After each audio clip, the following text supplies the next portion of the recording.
지난주 제가 또 오렌지 카운티 한인 장로교회 예배 드리고 왔습니다. 그래서 우리 권사님 그 부모님도 뵙고 너무 좋으시더라고요. 예. 그리고 이제 예배도 되는데 그 남성수 목사님이 11년째 이제 목회를 하세요. 저보다 한 학번으로는 한 3년 정도 선배신 것 같아요.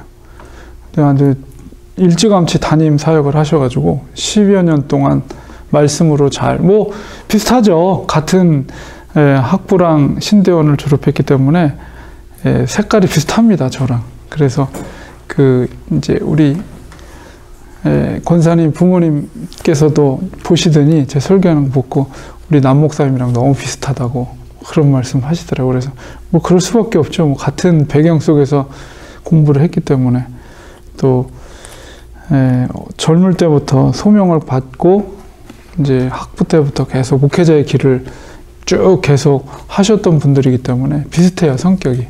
이게 막 탁월하게 뭐 이렇게 눈에 띄고 막 이런 건 없지만 흔들림 없이 그냥 변함없이 늘 이런 그런 성격이에요. 그 저희 학교 출신들이 보면은 어릴 때부터 젊을 때부터 목회자로서 소명을 받았기 때문에. 그래서 좋은 교제와 또 앞으로도 이렇게 좀 목사님과 친교를 나누면서 그러면 좋겠다라는 생각을 가졌습니다. 지난주 이어서 지난주 본문 속에서는 제자들을 부르신 그런 사건과 또 예수님의 가르치심 그리고 귀신을 쫓으심에 대해서 마가복음 1장 28절까지 여러분들이 아마 자체적으로 이렇게 읽으시면서 쉐어를 하셨으리라고 봅니다. 그래서 오늘은 그 부분 다음으로 이어서 1장 29절부터 45절까지 본문을 보겠습니다. 지난주 이제 소그룹 모임 연구 질문에서 지난주에 소그룹 주일날 못 모였는데 이제 그 제목 그 질문이 뭐였냐면 마가복음 1장 32절에서 시간적으로 오늘 본문 내용인데요. 사람들이 왜 해질 무렵에 많은 병자와 귀신 들린 자를 베드로의 집 혹은 예수님께로 데려왔을까요? 그 다음에 두 번째는 마가복음 1장 21절에서 34절까지는 하루 동안에 있었던 일이에요. 하루 동안에 있었던 일인데 이 하루 동안에 예수님의 행적 가운데 갈릴리 사역의 핵심적인 4가지 요소가 모두 담겨져 있습니다. 4가지 사역이 무엇인지 생각해 보세요. 이것이 곧 교회 사명입니다. 이런 연구 질문을 제가 던졌습니다. 일단 그거를 이해를 하시면서 오늘 본문을 들어가겠습니다. 29절부터 이제 들어가게 되는데요. 그 예수님의 공생애가 처음 시작할 때 21절에 보면 그 회당에 들어가서 교훈을 가르치고 그 다음에 회당 앞에 있었던 더러운 귀신 들린 자를 쫓아내죠. 그래서 귀신을 쫓아내는 사역을 물론 말씀을 가르치고 귀신을 쫓아내는 사역을 하는데 이 귀신을 쫓아낸다는 것은 바로 메시아적인 예수님의 왕적인 메시아적인 영적인 사탄과의 전쟁, 영적 전쟁을 의미합니다. 그런데 이제 귀신이 쫓겨난다는 것은 메시아의 승리를 의미하는 것이죠. 그러나 예수님의 사역 가운데 계속해서 그런 영적인 전쟁의 긴장감은 계속 이어집니다. 그래서 계속 우리가 마가복음을 읽어가다 보면 이제 귀신에 대한 것이 등장하지만 그리고 이제 그 오늘 본문 속에서도 귀신을 마주 쫓아내는 사건은 기록되어 있지만 이제 3장으로 들어가면 2장으로 들어가면 이제 새로운 그 대적하는 세력인 이제 사두개인이나 사두개인, 서기관들 이런 사람들이 등장하게 됩니다. 그래서 신학적인 논쟁이 벌어지게 되는데 이제 계속해서 그런 영적인 긴장이 쭉 끝까지 계속 나가게 되죠. 어쨌든 29절 우리 보겠습니다. 회당에서 나와서 곧 야고보와 요한과 함께 시몬과 안드레의 집에 들어가시니 지금 이제 예수님의 제자는 몇 명인가요? 지금 아직까지는 4명이죠. 그래서 야고보와 요한, 세베대 아들 야고보와 요한, 그 다음에 이제 시몬과 안드레, 베드로와 그 그다음에 동생이었던 안드레, 이렇게. 근데 이제 베드로의 집으로 들어가시니 시몬의 장모가, 베드로의 장모가 열병으로 누워 있는지라 사람들이 곧 그 여자에 대하여 예수께 여짜온데 나아가서 그 손을 잡아 일으키시니 열병이 떠나고 여자가 그들에게 수종드니라. 그래서 이제 예수님의 그 하루 동안의 일 가운데서 예수님이 하셨던 일들이 뭐냐면, 이제 첫 번째 21절에 보면 가르치셨다. 1장 21절에 가버나움에 들어가셔서 예수님께서 안식일에 회당에 들어가서 가르치셨다. 그러니까 네 가지 중에, 예수님의 네 가지 사역 중에 하나는 첫 번째가 가르침이에요. 가르침. 그래서 우리가 교회가 해야 될 일이 이런 성경을 가르치고 우리 아이들 가르치고, 이 가르침이 있어야 돼요. 교육. 그래서 가르치는 일을 하셨고, 두 번째는 귀신 들린 자를 쫓아냈죠. 그래서 이것은 치유, 회복, 힐링이죠. 힐링, 회복.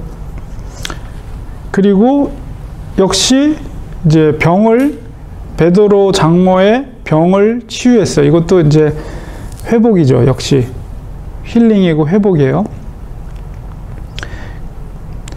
그 다음에 이제 뒤로 갔을 때 예수님의 전도, 프리칭이 있습니다. 프리칭, 선포, 말씀의 선포.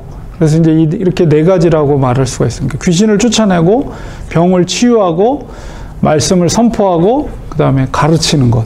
이렇게 네 가지를 하는데요. 제가 전에 그 갈보리에 있을 때 제가 이거에 대해서 언급한 적이 있어요. 4M이라고 그래가지고, 거기서는 어떻게 얘기했냐면, preaching, 그 다음에 teaching, 그 다음에 이제 케어하는 거예요. 케어링, 그 다음에 힐링.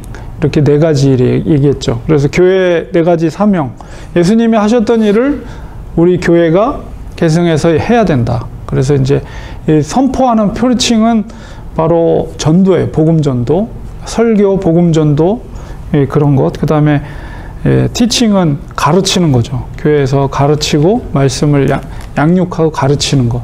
그 다음에 케어링은 가난한 자, 연약한 자들을 돌보는 일. 그 다음에 힐링은 이제 귀신을 쫓아내는 것뿐만 아니라 병을 치유하는 것, 영적인, 육적인 그런 치료, 회복, 이런 것들이 바로 교회에서 해야 될 사명이다라는 것을, 예수님이 갈릴리 초기 사역 가운데 하루 동안에 이런 일들을 하셨습니다.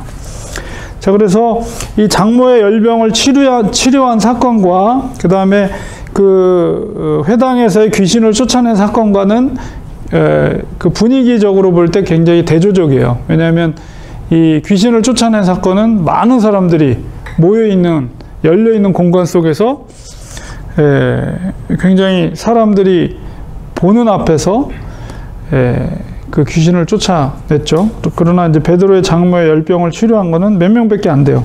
그 집 안에 들어가서 몇 명밖에 안 되고 조용하게.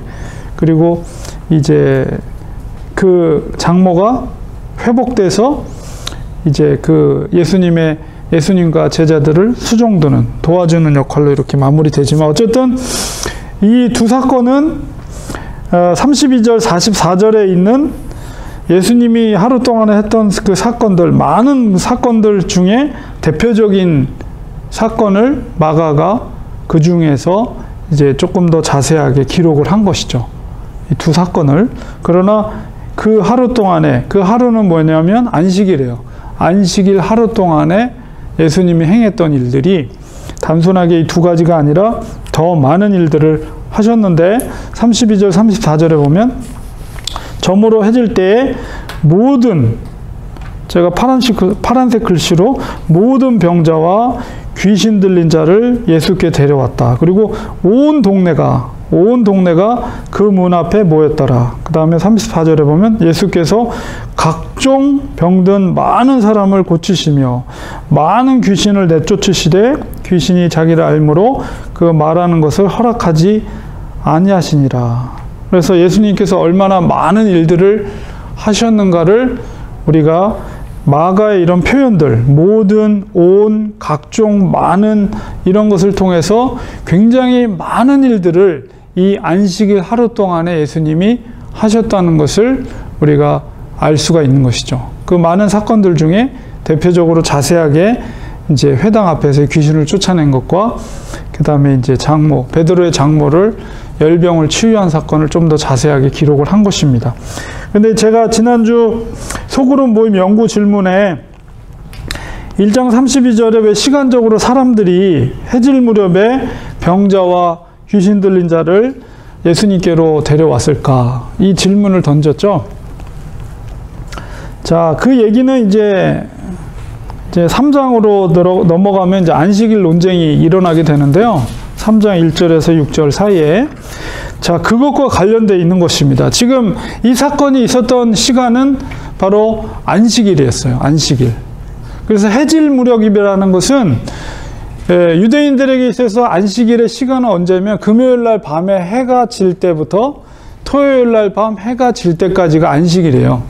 그래서 여기서 해가 질 무렵이라는 것은 안식일이 끝나는 시점이에요. 그래서 이 예수님은 오히려 안식일에 그 범하는 것, 안식일을 범하는 것 전혀 염두에 두지 않았어요. 예수님은 안식일과 상관없이 그런 안식일에 뭔가 일을 하거나 어떤 특별한 일을 하는 것에 대해서 유대인들은 굉장히 꺼림직하죠. 안식일을 범하는 거라고 생각했기 때문에. 그러나 예수님은 그런 거에 개의치 않고 많은 사람들의 병들을 치유해주고 귀신들을 쫓아내는 일을 하셨단 말이에요. 그런데 오히려 찾아오는 사람들이 꺼리끼는 거예요. 안식일을 범할까 봐. 그렇기 때문에 안식일에 해가 질 때 안식일이 끝날 즈음에 많은 사람들이 예수님께로 몰려온 거죠. 그러니까 예수님은 오히려 자유로운데 찾아오는 사람들이 안식일을 꺼리끼며하게 생각하는 거예요. 자, 그래서 마가가 일부러 이렇게 기록을 한 겁니다. 왜냐하면 안식일 논쟁이 3장 1절에서 6절까지 있거든요.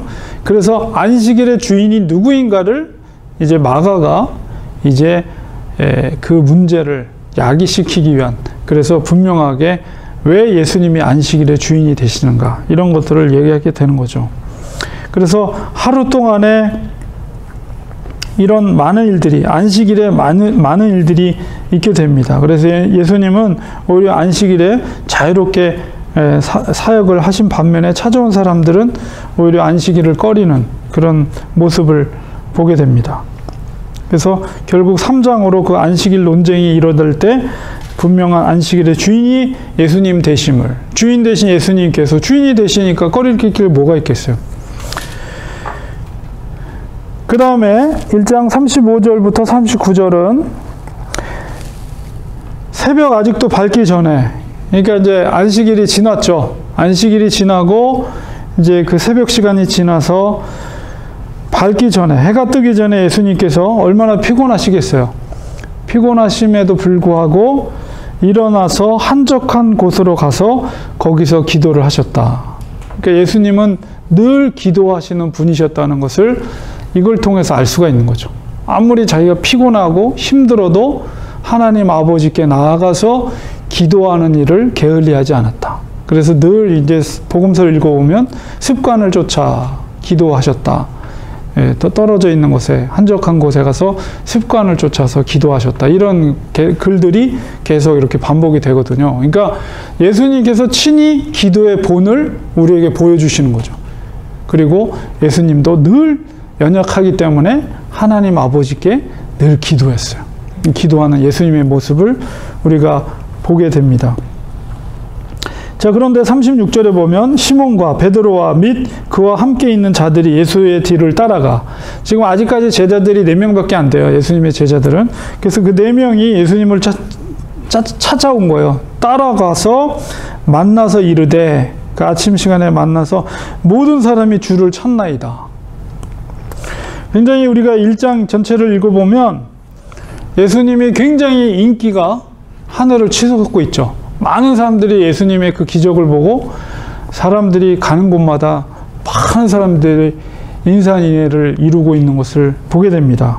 그래서 이 베드로를 포함해서 나머지 3명의 제자들이 예수님이 한적한 곳에 가시는 것을 보고 쫓아가서 예수님, 주님, 모든 사람이 주님을 찾습니다. 이렇게 얘기를 해줘요. 근데 이 말 속에는 의도가 있는 거예요. 빨리 가서 그 인기에 힘을 입어서 더 능력을 행하시고, 이거를 이제 요구하는 거죠. 제자들이 와서. 이르시되 우리가 다른 가까운 마을들로 가자. 근데 예수님은 그렇게 안 했어요. 거기서도 전도하리니 내가 이를 위하여 왔노라 하시고, 이에 온 갈릴리에 다니시며 그들의 여러 회당에서 전도하시고 또 귀신들을 내쫓으시더라. 자, 피곤하신 예수님께서 그 한적한 곳에 가셔서 무슨 기도를 하셨을까요? 예수님께서. 우리가 겟세마네의 기도를 우리가 고려해 볼 때 아마도 예수님께서 걸어가야 그 십자가의 길이 얼마나 힘든 길이에요. 그래서 하나님께 기도했을 거예요. 하나님, 내 뜻대로 마옵시고 아버지의 뜻대로 하여 주시옵소서. 내가 이 길을 잘 감당할 수 있도록 도와달라고. 아마 그런 기도를 했을 거예요. 예수님께서는. 그러나 제자들은 어땠습니까? 찾아와서 예수님, 빨리 사람들이 예수님 쫓습니다. 찾고 있습니다. 빨리 오세요. 빨리 오세요. 자, 이 제자들과 그 다음에 그런 얘기를 했을 때 예수님은 그 많은 사람들 앞에 나가지 않았어요. 그리고 그 자리를 피하고 오히려 다른 동네로 가서 거기서 전도를 합니다. 천국 복음을 전하죠. 내가 이를 위해서 왔다. 복음 전도를 위해서 왔다. 이렇게 말합니다. 그래서 여전히 제자들이 바라는 메시아 왕국과 예수님이 기도하고 있는 메시아의 왕국은 전혀 근본적으로 다르다는 것을 우리가 알 수가 있는 거예요. 그리고 그래서 예수님은 이제 다른 마을로 가서 천국의 복음을 전하는 일을 하고 또 회당에서 전도하고 또 귀신들을 쫓아내는 것. 그것은 바로 영적인 전쟁 속에서 메시아의 영적인 승리를 국소적으로 선포하고 다니시는 거예요, 예수님이. 근데 이제 이 제자들과의 갈등이 빚어지는 게 이제 8장, 10장에 가서 이제 본격적인 제자들과의 갈등이 빚어지게 됩니다. 이게 바로 순환을 예고할 때, 예수님이 순환 예고를 할 때 제자들이 저게 무슨 얘기인가? 이제 그런 얘기를 하면서 이제 예수님이 왜 이 땅에 오셨는가 하면서 하나님 나라의 왕국이 이제 비밀스러웠던 것들이 이제 알려지기 시작하는 시점이 바로 8장과 10장에 그렇게 됩니다. 그래서 이 부분이 굉장히 중요하죠. 그 다음에 1장 40절, 45절 나병 환자를 고치신 사건으로 해서 1장이 맞춰지게 되는데요. 이것도 굉장히 중요한 사건입니다. 본문을 읽어보면 한 나병 환자가 문둥병이죠. 예수께 와서 꿇어 엎드려 간구하여 이르되 원하시면 저를 깨끗하게 하실 수 있나이다.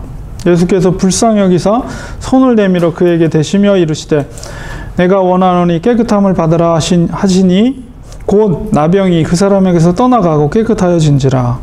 곧 보내시며 엄히 경고하사 이르시되 삼가 아무에게 아무 말도 하지 말고. 이게 예수님께서 계속 앞에서도 계속해서 그 34절에 귀신을 쫓아낼 때도 귀신이 자기를 알므로 그 말하는 것 허락하지 아니하시니라. 여기서도 문둥병 환자에게도 아무 말도 하지 말아라. 내가 했던 이 일에 대해서 아무한테도 얘기하지 말고 내 몸을 제사장에게 보이고 내 깨끗하게 되었으니 모세가 명한 것을 드려 그들에게 입증하라 하셨더라. 그러나 그 사람이 나가서 이 일을 많이 전파하여 널리 퍼지게 하니 그러므로 예수께서 다시는 드러나게 동네에 들어가지 못하시고 오직 바깥 한적한 곳에 계셨으나 사방에서 사람들이 그에게로 나오더라. 계속해서 자기의 신분을 노출시키지 않고 있어요.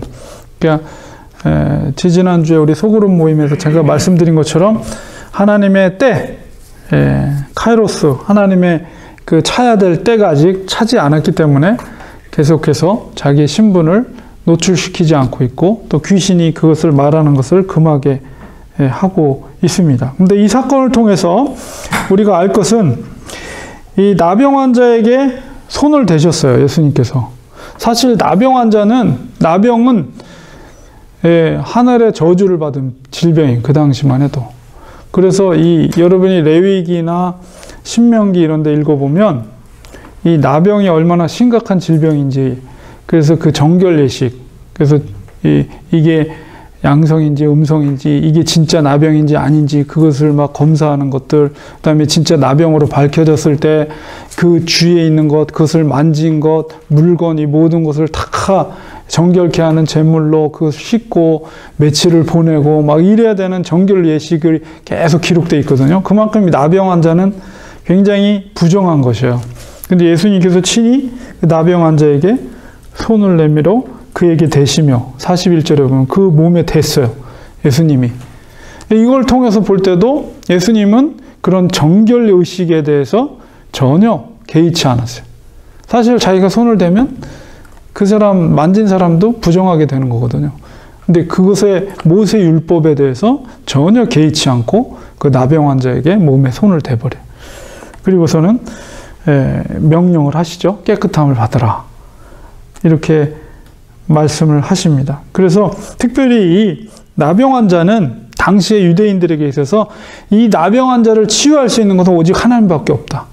이렇게 인식이 돼 있었어요. 근데 예수님께서 그 병을 치유하신 거예요. 이게 바로 마가가 특별히 나병 환자 여러 가지 많은 치유의 기적 가운데 이제 1장 마지막 부분에 나병 환자를 기록한 것은 바로 특별히 메시아적인 예수 그리스도의 하나님 되심을 이제 더욱더 선명하게 드러나는 거죠. 나병 환자를 치유함을 통해서. 그리고 또한 그 율법에 대한 것도, 모세 율법조차도 예수님은 개의치 않는 메시아적인 존재다라는 것을 나타내고 있어요. 그렇다고 해서 예수님이 그 모든 율법의 정결 예식을 다 무시한 건 아니에요. 왜냐하면 이 사람에게 뭐라고 그러냐면 44절에 내 몸을 제사장에 가서 보이고, 그 다음에 내 깨끗하게 되었으니 모세가 명한 것을, 이것은 율법이죠. 명한 것을 그들에게 입증하라. 율법에 대해서 무조건 완전히 무시한 건 아니에요. 그리고 이제 이렇게 이 질병 환자였던 사람에게 요구한 것은 당시에 문둥병이 치유됐다는 것을 공식적으로 선언할 수 있는 것은 제사장이에요. 그렇기 때문에 그 사람의 병이 치유됐다 할지라도 사회관계 속에서 제사장이 그가 문둥병이 완전히 깨끗이 나았다라는 것을 많은 사람들 앞에서 공표를 해줄 때 그 사람이 사회활동을 할 수가 있는 거죠. 그런 것을 고려했을 때 예수님이 그 사람을 고려해서 그렇게 제사장에 가서 너의 몸을 보이고, 율법에 모세가 정해진 너가 정결케 된 것에 대한 예식과 법에 따라서 그것을 시행할 것을 요구하고 있는 것입니다. 그래서 이 사건을 마가가 특별히 나병 환자의 치유의 사건을 기록한 것은 바로 이 두 가지 의미를 갖고 있는 거예요. 예수 그리스도의 메시아적인 신분으로서 그 하나님만이 치유할 수 있는 질병을 회복해 하시는 능력 있는 분이다 라는 것을, 그리고 또한 그 환자에 대한 그 사회적인 관계 회복을 위해서 제사장에게 몸을 보일 것을 이야기하고 있습니다. 그래서 마가가 글을 쓸 때는 분명하게 여러 가지 그런 것들을 고려하면서 글을 써 내려가고 있다는 것을 여러분이 이해를 하시면서 이 마가복음을 읽어 나가야 됩니다. 그래서 오늘은 여기 1장까지 봤는데요. 제가 질문을 두 가지 생각해 보기, 여러분이 생각을 나누기를 원하는데, 아까 예수님의 인기에 대해서 얘기를 드렸어요. 예수님의 행적을 살펴보면 매우 인기가 높았던 것을 우리가 알 수가 있습니다. 왜 예수님이 인기가 높았을까요? 인기라는 거는, 인기가 생기면 이게 보이지 않는 힘이 생겨요. 보이지 않는 힘. 일종의 권력이에요. 그래서 연예인들이 왜 저기 합니까? 사람들의 인기, 그 인기가 힘이 되는 거예요. 파워가. 사실 그냥 개인적으로 보면 뭐 연예인들이 무슨 공부를 열심히, 물론 다 그런 건 아니겠지만 연예인들이 뭘 이렇게 뭐 빼어난 게 뭐가 있겠어요. 그러나 무슨 노래를 잘한다거나 뭐 연기를 잘한다거나 뭐 어쨌든 뭐 코미디를 잘한다거나 그런 끼를 보여서 사람들이 그거를 좋아하게 되면 그 사람이 이제 인기가 높아지는 거죠. 인기가 많이 높아지면 높아질수록 그 사람한테 보이지 않는 힘이 실리는 거예요. 보이지 않는 힘이. 그래서 그 힘이 굉장한 뭐 정치인 못지않은 큰 힘을 갖고 있죠. 그래서 서태지 옛날에 서태지 하면 뭐 대통령이라고까지 얘기했잖아요. 그만큼 힘이 생기는 건데 예수님이 정말 이 갈릴리 지역에서 가버나움에서 시작됐지만 이게 갈릴리 전 지역에 삽시간에 퍼졌죠. 소문이. 그러면서 사람들이 가는 곳마다 사람들이 막 그 예수님을 찾으려 하는 사람들이 그만큼 인기가 높아졌어요. 그래서 4명의 제자들이 얼마나 그 얻기 힘이 들어가겠어요. 예수님의 인기가 높아지니까. 예수님의 인기가 왜 높았을까요? 행하신 이적들 때문이 아닐까요? 일단은 뭐 눈에 보이는 뭔가가 있으니까 특히 그 예수님을 그 인기가 있게끔 만든 사람들이 그 못 사는 사람들, 또 질병 걸린 그 중풍병자나 그런 사람들이 그 사람한테 인기가 있었을 것 같은 이유가 뭐냐면 다른 지도자들이나 선지자들이나 이런 사람들이 해줄 수 없는 거를 예수님이 쉽게 하시는 것 같으니까 예수님을 통해서 자기들이 이런 큰 그 지도자나 이런 사람들을 통해서 얻지 못하는 것들을 얻을 수 있다는 생각을 하고 있기 때문에 예수님 주위로 모여들게 된 거죠. 네, 맞습니다. 우리가 오늘날에는 뭐 질병을 치유하려면 돈을 많이 내든가 누구 아는 의사가 있어서 이렇게 해야 되는데 예수님은 어떤 조건 없이 만난 사람마다 오히려 가난한 사람들을 회복해 하는 거. 그러니 그 가난하게 질병 가운데 사는 사람들에게 있어서 얼마나 그게 희소식이겠어요? 그러니까는 누구든지 일단 예수님만 만나야 되겠다라는 그런 생각들이 있었겠죠. 그러니까 어쨌든 예수님이 치유하고 귀신을 쫓아내고, 그러니까 귀신에 들린 사람들이 제대로 생활이 안 될 거 아니에요. 그런 사람들을 귀신을 쫓아내므로 일반적인 사람을 회복되고, 오랜 동안 고질병으로 있는 사람들을 어떤 대가 없이, 아무 대가 없이 그렇게 하는 것들이 그런 사람들에게는 엄청난 그들에게는 좋은 소식이 됐겠죠. 그런 것이 이제 인기의 비결이었습니다. 그러면 두 번째로 우리가 생각할 것은 오늘날도 물론 우리가 예수님을 우리 오늘날의 목회자나 뭐 중직자 비교할 건 아니지만 어쨌든 교회의 목회자나 중직자가 인기의 힘으로 사람들을 모을 수 있을까요? 그렇게 해서 교회에 사람들이 많이 모이게 된다면 그 교회는 건강한 교회인가요? 예수님께서는 왜 인기의 힘을 의지하지 않고 그 인기의 자리를 피했을까요?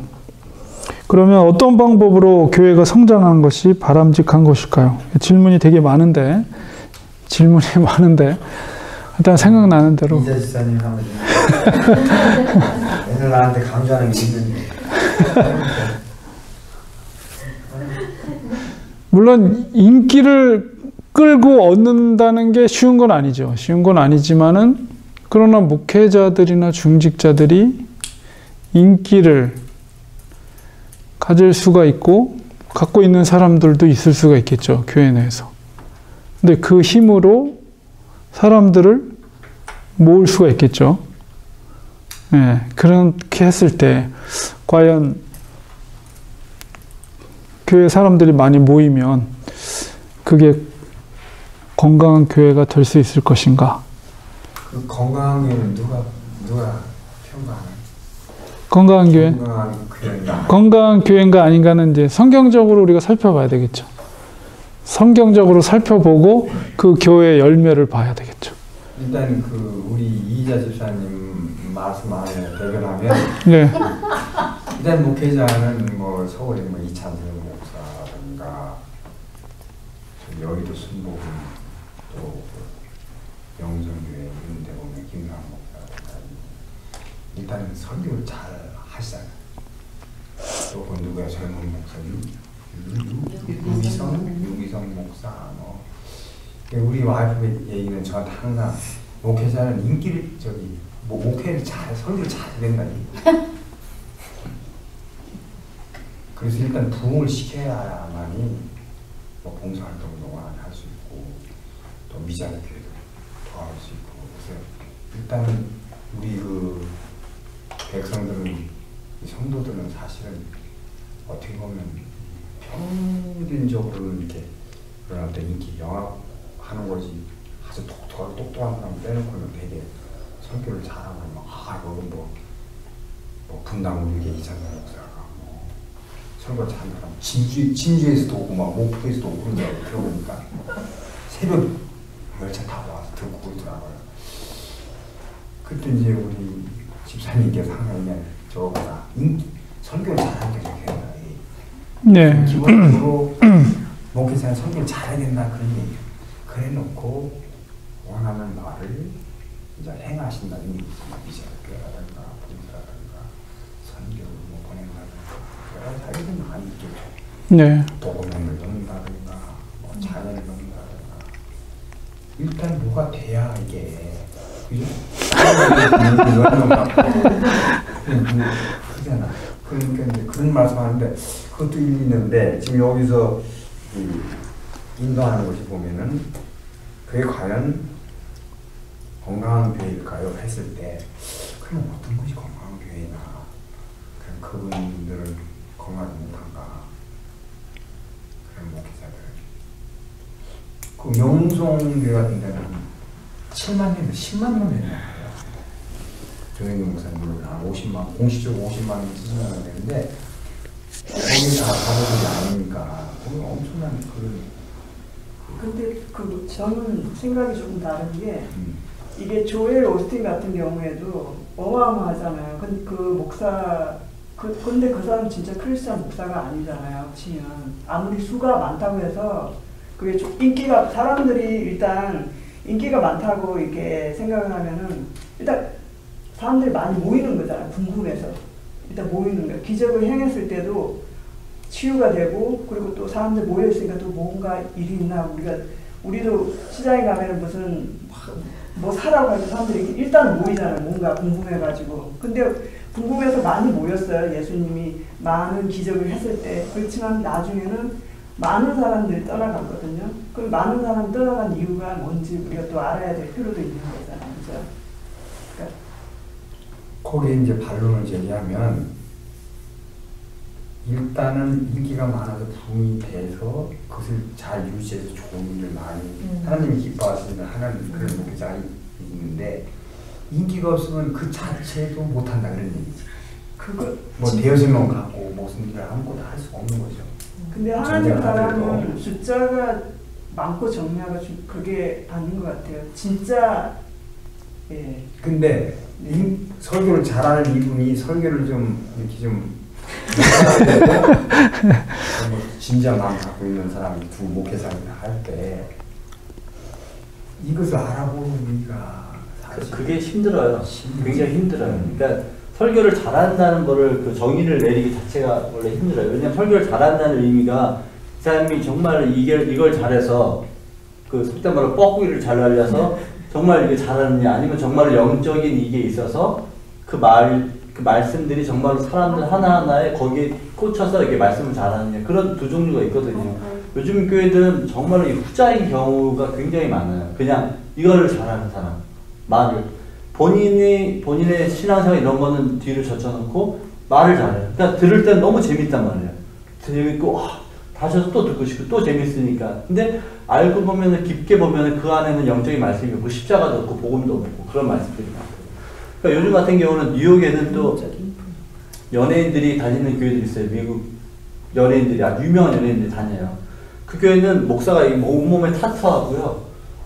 타투하고 뭐 피어싱도 하고 또 설교를 할 때 보면은 이 동성 연애도 다 된다고 그러고 이런 식으로 설교를 하는 거예요. 그러니까 이 연예인들이 여기를 많이 가니까 사람들이 또 이 교회를 또 많이 또 가는 거예요. 그게 이 사람이 제대로 된 설교를 해서가 아니라 그냥 그런 분위기에 휩쓸려서.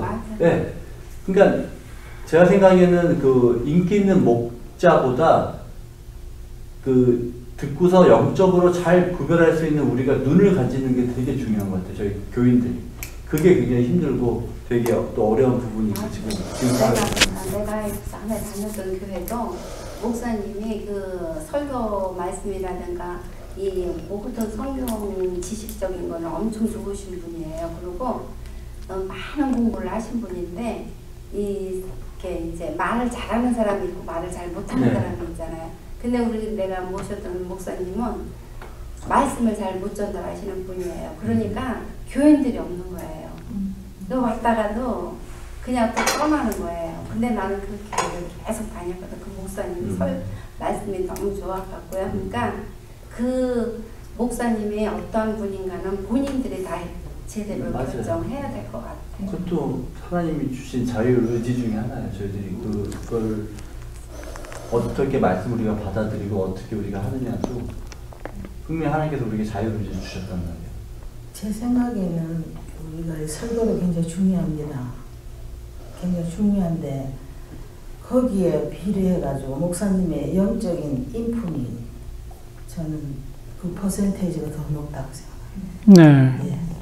영적으로 목사님이 얼마나 바르게 또 말씀 증거하는 거와 비례가 어느 정도 생활 속에서 목사님이 실천하시면서 온 성도들에게 모범이 되는가에 따라서 성도들이 신뢰하고 딱 목사님 설교가 조금 부족할지라도 예, 저는 그 성도들의 모든 동향을 보면은 거기에 더 많이 집중되더라고요. 나도 거기에 동감을 하는데 네. 먼저 세크라멘트에서 참 오래된 얘기예요. 네. 그런데 거기에 이제 창립을 해가지고 이제 목사님이 새로운 장소에서 오셨는데 설교는 좀 촌스러워요, 좀. 세련되지 못하고 말하는 건 세련되지 못하고 촌스러운데 어딘가 모르게 진심이 담겨 있어요, 설교에. 근데 그분이 리더십이 있어요. 리더십이 있고 이 판단력이 굉장히 이게 센스가 있어. 그러니까는 설교가 조금 촌스럽다고 하면서도 자꾸 오는 거예요, 새 사람들. 그러면서 그 시골교회에서 몇백 명을 이렇게 부흥을 시키는데 결코 설교가 출중하다고 해서 사람들이 모이는 건 아니고 그분의 진심과 그 예수님의 그 복음만을 진실되게 전해서 한 영혼을 구원하기 위한 그런 것이 보이니까 사람들이 거기 오고 리더십이 좋으니까 그런 게 다 이렇게 감춰지는 거지. 지금 부족한 부분들이 그리고 신방을 가도 그렇고 뭐 이렇게 하는 거 보면 판단력이 솔로몬의 지혜 같은 그런 번쩍이는 게 있다고. 그런 것들을 목사님들이 두루두루 갖추면은 교회가 성장하는데 또 성도들이 따라가는데 많이 도움이 되지 않을까. 그래서 그런 지혜가 대단하셨죠. 오늘날에 이제 교회도 많고 목회자들도 많고 또 설교 잘하시는 목사님들도 많은데 이제 대부분이 일반적으로 생각하고 있는 것들이 이제 교회를 선택하는 데 있어서 목사님의 설교를 들어보고 설교가 좋으면 이제 교회를 선택한다. 이제 일반적으로 그렇게 이해를 하죠. 그런데 이제 과연 그 말씀 속에 그 목회자가 열매가 있는 진실된 설교인가는 쉽게 판단하기 쉽지가 않아요. 판단하기가 쉽지가 않아요. 설교만 잘하는 분일 수도 있다는 거죠. 그거는 모르는 거예요. 그러니까 교인들 다 속일 수도 있어요. 설교만 잘할 수가 있어요. 그러면 중요한 건 뭐냐면 뭐 단시간에 그게 결정나는 건 아니지만 과연 그 말씀을 통해서 내가 얼마나 변화가 되느냐. 진짜 구원받는 백성으로 변화될 수 있는가. 그리고 거기에 나오는 성도들의 삶이 얼마만큼 정말 구원받는 성도로서의 삶으로 변화되는가. 이게 진짜 말씀의 적이죠.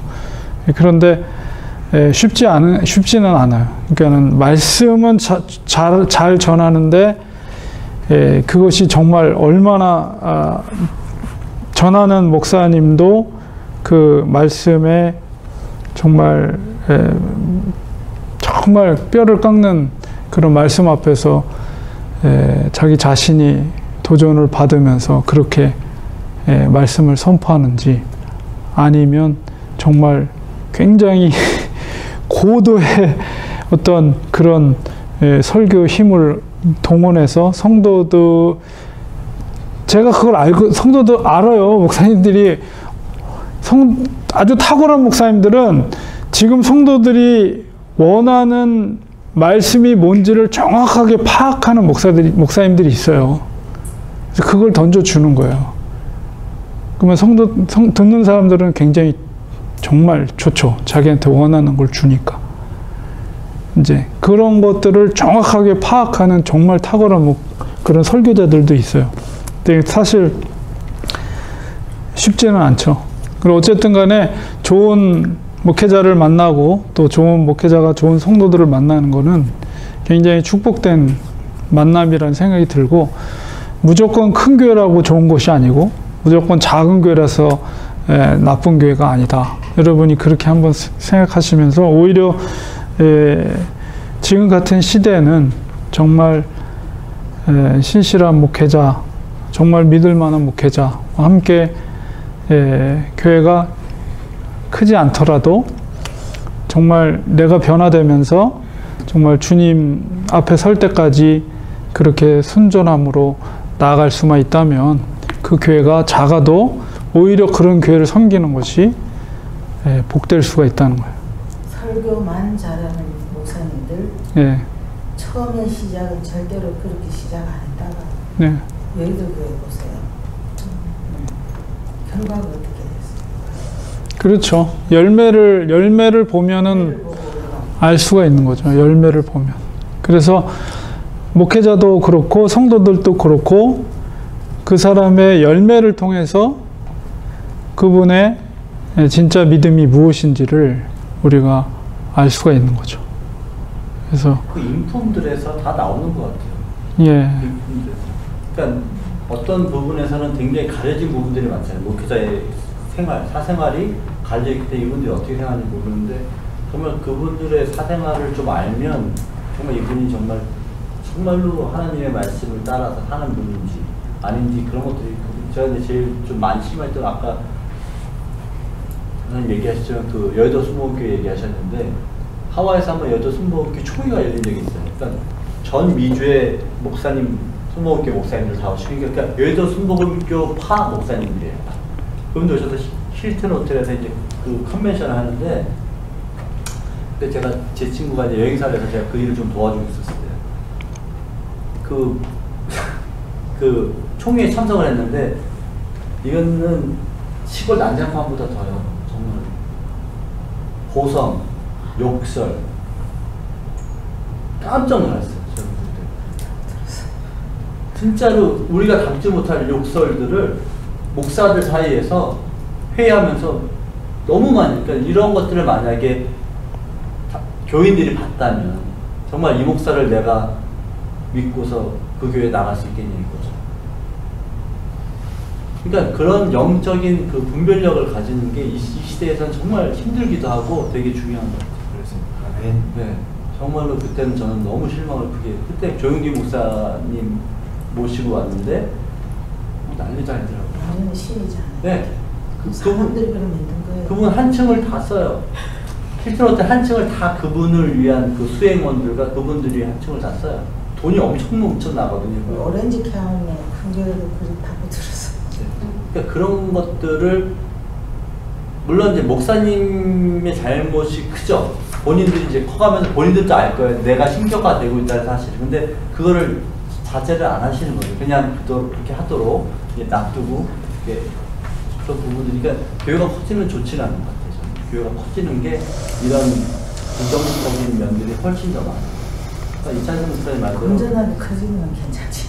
그러니까 교회가 커지면 자꾸 분가해서 다른 데로 가서 그러니까 목양이라는 것이, 목양할 수 있는 인원이 딱 한계가 있어요. 그래서 250명 넘어가면 목양이 안 돼요. 그 다음부터는 매니지가 되지. 그러니까는 정말 한 목사가 정말 한 사람 한 사람을 진짜 목양하고 그 영혼들을 돌볼 수 있는 인원이 한계가 있잖아요. 근데 어느 정도 이상이 넘어가게 되면 이제 부목사 두고 담임 목사는 담임 목사로서 역할을 하면서 매니지하는 거죠. 부목사를 통해 가지고 그렇게 될 수밖에 없죠.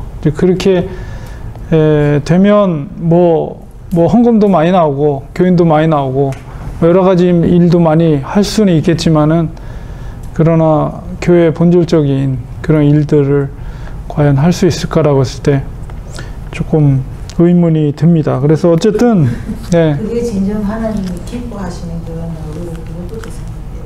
네. 그래서 교회가 건강한가는 아까 말씀하신 것처럼 성경적인 본질적인 모습 속에서 성경 속에서 계속 그 질문을 던져야 돼요.